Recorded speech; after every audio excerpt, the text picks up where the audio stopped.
Dans un village africain reculé, baigné par le soleil ardent et les rires des enfants qui jouent au loin, vivait un garçon nommé Kofi. Ses cheveux crépus encadraient un visage marqué par la fatigue et la tristesse.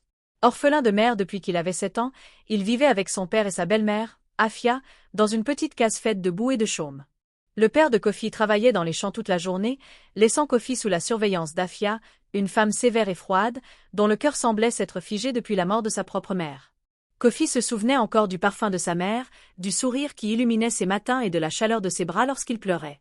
Mais aujourd'hui, ce souvenir était une flamme fragile dans l'obscurité de sa vie quotidienne. « Kofi, dépêche-toi de balayer la cour avant que je revienne !» criait Afia depuis l'intérieur de la case, sa voix tranchante comme une lame. Le garçon prit le balai, ses mains petites et maigres peinant à soulever les brindilles. Chaque mouvement semblait peser une tonne. Il sentit ses yeux se remplir de larmes, mais il les refoula, se souvenant des avertissements silencieux de son père. « Sois fort, mon fils. » Mais la force, Kofi commençait à comprendre, ne suffisait pas toujours face à la cruauté. Ce jour-là, Afia était d'une humeur particulièrement mauvaise. Le soleil n'avait pas encore atteint son zénith que déjà elle cherchait une raison de crier. « Tes habits sont sales !» hurla-t-elle en le saisissant par le col. « Comment peux-tu être aussi négligent ?» Kofi sentit la peur lui nouer l'estomac. Il tenta d'expliquer. « J'ai balayé la cour ce matin, Afia, je vais laver mes habits après. » Mais ses mots se perdirent dans le vent de colère de sa belle-mère. Elle lui attrapa le poignet et le fit tomber au sol. Les larmes de Kofi roulèrent silencieusement sur ses joues alors qu'il encaissait le coup de la main d'Afia sur son dos. Le garçon n'osait pas crier. Il n'y avait personne pour entendre, et il savait que la douleur physique serait le moindre de ses mots comparé à l'ombre permanente de rejet et d'indifférence. Après cette première scène, Kofi passa le reste de la matinée à accomplir des tâches ménagères. Ses mains étaient écorchées, ses pieds nus ensanglantés par les cailloux et les épines qui parsemaient la terre sèche de la cour. Pourtant, il persistait, trouvant une étrange fierté dans sa capacité à survivre à chaque instant de cruauté. Lorsque son père revint des champs à midi, il trouva Kofi assis dans un coin, le dos contre le mur, tremblant mais silencieux. « Mon fils, pourquoi as-tu l'air si triste ?» demanda-t-il en s'agenouillant près de lui. Kofi baissa la tête, hésitant à parler. Il ne voulait pas déranger son père, déjà si fatigué par la vie. « C'est rien, je voulais juste me reposer un peu, » répondit-il avec un faible sourire. Le père caressa doucement ses cheveux, mais il ne voyait pas les bleus qui apparaissaient sur la peau fine de Kofi. Il ne savait pas que chaque mot cruel d'Afia était comme une pierre tombale posée sur l'âme fragile de son fils. Les nuits étaient les plus difficiles. Quand la chaleur du jour s'apaisait et que le ciel s'emplissait d'étoiles, Kofi se glissait dans un coin sombre de la case, serrant contre lui une vieille poupée que sa mère lui avait laissée. Cette poupée, aux yeux ternis par le temps, était sa seule confidente. Il lui parlait doucement, comme si elle pouvait comprendre ses peines. « Maman, si seulement tu étais là, pourquoi tout le monde me fait-il du mal ?» murmura-t-il, sa voix brisée par la fatigue. Les murs de la case semblaient résonner de silence. Seule la brise nocturne répondait, froissant les feuilles des arbres. Afia, de son côté, dormait profondément, indifférente aux sanglots étouffés de l'enfant.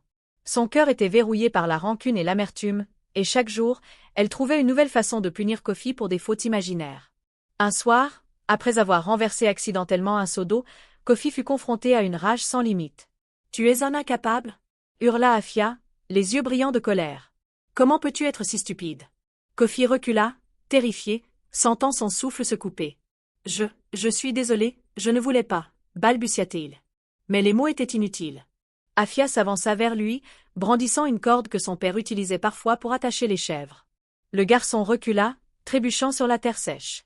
Son cœur battait à toute vitesse, chaque battement résonnant comme un tambour de guerre. « Non, s'il te plaît » cria-t-il, ses larmes inondant son visage. Mais la colère d'Afia ne connaissait pas de limite. Ce soir-là, la douleur physique fut plus intense que jamais. Et pourtant, une partie de Kofi apprit à survivre à chaque cri, à chaque coup, à chaque humiliation. Une partie de lui s'endurcit, mais au prix d'une innocence brisée. Le lendemain, malgré la douleur et les ecchymoses, Kofi se leva à l'aube et alla au champ avec son père.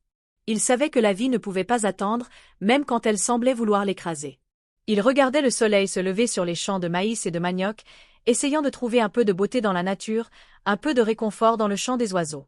Un soir, après des semaines de silence, Kofi trouva enfin le courage de parler à son père de ce qu'il subissait. « Papa, Afia me fait mal, je n'y arrive plus » sanglota-t-il. Le père de Kofi le regarda avec surprise et douleur.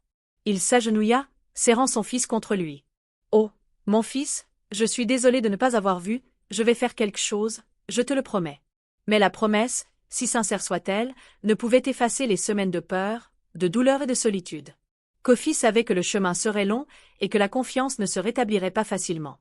Pourtant, au fond de lui, une petite flamme d'espoir commençait à vaciller. Peut-être qu'un jour, la vie serait différente. Peut-être qu'un jour, il pourrait sourire sans peur. Les jours qui suivirent la confession de Kofi à son père furent marqués par un mélange de soulagement et de tension. Afia, malgré les promesses du père de Kofi, ne changea pas immédiatement. Elle continuait à observer le garçon avec suspicion, ses yeux froids scrutant chacun de ses gestes. Mais Kofi, désormais conscient que son père savait la vérité, sentit naître en lui une force nouvelle, un courage discret mais tenace. Chaque matin, il se levait avant le soleil, préparant la petite case, allant puiser de l'eau à la rivière, et aidant son père dans les champs. Ses mains étaient abîmées, ses pieds toujours écorchés, mais son esprit commençait à se renforcer. Les épreuves d'Afia avaient laissé des cicatrices, mais elles avaient aussi éveillé en lui une résilience que peu d'enfants possédaient. Un après-midi, alors que le soleil écrasait la terre, Kofi se glissa hors de la maison et se dirigea vers la colline derrière le village, là où les herbes hautes ondulaient comme une mer dorée. Il voulait être seul, respirer, sentir le vent sur son visage. Là, parmi les herbes, il se sentit enfin un peu libre. Il s'assit, les genoux contre sa poitrine, et murmura à la brise. Un jour, je ne serai plus à la merci de personne, un jour, je serai fort. Cette promesse silencieuse le fit sourire pour la première fois depuis longtemps. Il savait que la route serait longue, mais il était déterminé à ne plus se laisser écraser par la cruauté. Quelques semaines plus tard, alors qu'il aidait son père à réparer la clôture des champs, il rencontra Ama, une jeune fille du village, un peu plus âgée que lui, qui venait souvent aider sa grand-mère malade. Ses yeux brillaient d'une gentillesse naturelle, et son sourire avait le pouvoir d'alléger le poids qui pesait sur l'âme de Kofi. « Bonjour, je m'appelle Ama, dit-elle timidement. « Tu es Kofi, n'est-ce pas ?» Le garçon hocha la tête, surpris par la douceur dans sa voix. « Oui, je m'appelle Kofi. » Ama s'agenouilla près d'une plante qu'elle examinait. « J'ai vu ce que fait Afia, je suis désolée pour toi. Mais tu n'es pas seul, Kofi. Il y a des gens qui se soucient de toi. » Ces mots, simples mais sincères, firent naître en Kofi une chaleur qu'il n'avait pas ressentie depuis longtemps. Il sentit que quelqu'un comprenait sa douleur, que quelqu'un voyait sa souffrance sans jugement. Ce fut un tournant. Il commença à se confier à Ama petit à petit, lui racontant les jours sombres passés sous la tyrannie d'Afia, ses peurs, ses espoirs. Et à chaque mot, le poids sur ses épaules semblait un peu plus léger. Pourtant, la vie à la maison restait un défi quotidien. Afia continuait ses humiliations, parfois même devant les voisins, rabaissant Kofi pour des erreurs imaginaires. Chaque soir, le garçon rentrait les mains vides de ses efforts, mais l'espoir que son père tiendrait sa promesse le maintenait debout. Un soir, alors que le village s'endormait sous un ciel constellé, Kofi sentit qu'il devait agir. Il ne pouvait plus accepter que sa vie soit dictée par la peur et la douleur. Il s'approcha de son père, qui préparait un petit feu pour la nuit. « Papa, je ne veux plus avoir peur, » murmura-t-il. « Je veux que cette maison soit un endroit sûr. » Le père de Kofi le regarda, touché par la maturité et la détermination dans les yeux de son fils. « Mon fils, tu as raison, nous devons trouver une solution. Afia ne doit plus te faire de mal. » Le plan fut simple mais courageux. Le père décida de confronter Afia, de mettre des limites claires et de protéger Kofi coûte que coûte. Ce soir-là, lorsqu'Afia tenta de crier après Kofi pour une petite faute, le père s'interposa, sa voix ferme et sans compromis. « Assez, Afia. Tu ne toucheras plus jamais à Kofi de cette manière. » Le silence tomba. Afia, surprise et furieuse, comprit que son autorité sur le garçon était désormais contestée. Kofi, pour la première fois, ressentit un souffle de liberté. Il ne savait pas encore ce que l'avenir lui réservait, mais il savait que cette nuit marquait la fin d'une partie de sa souffrance. Les semaines suivantes furent un mélange de peur et d'espoir.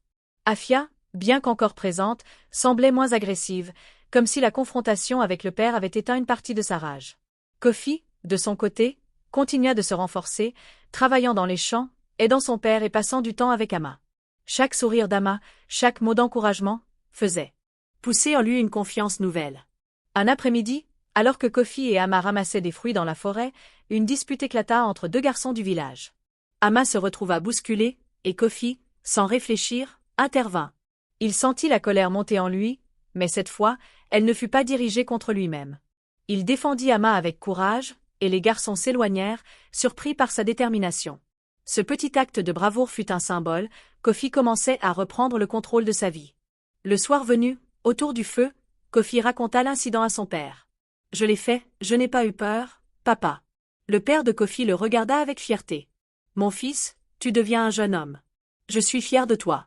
Pour la première fois, Kofi ressentit une fierté qui n'était pas teintée de douleur ou de peur.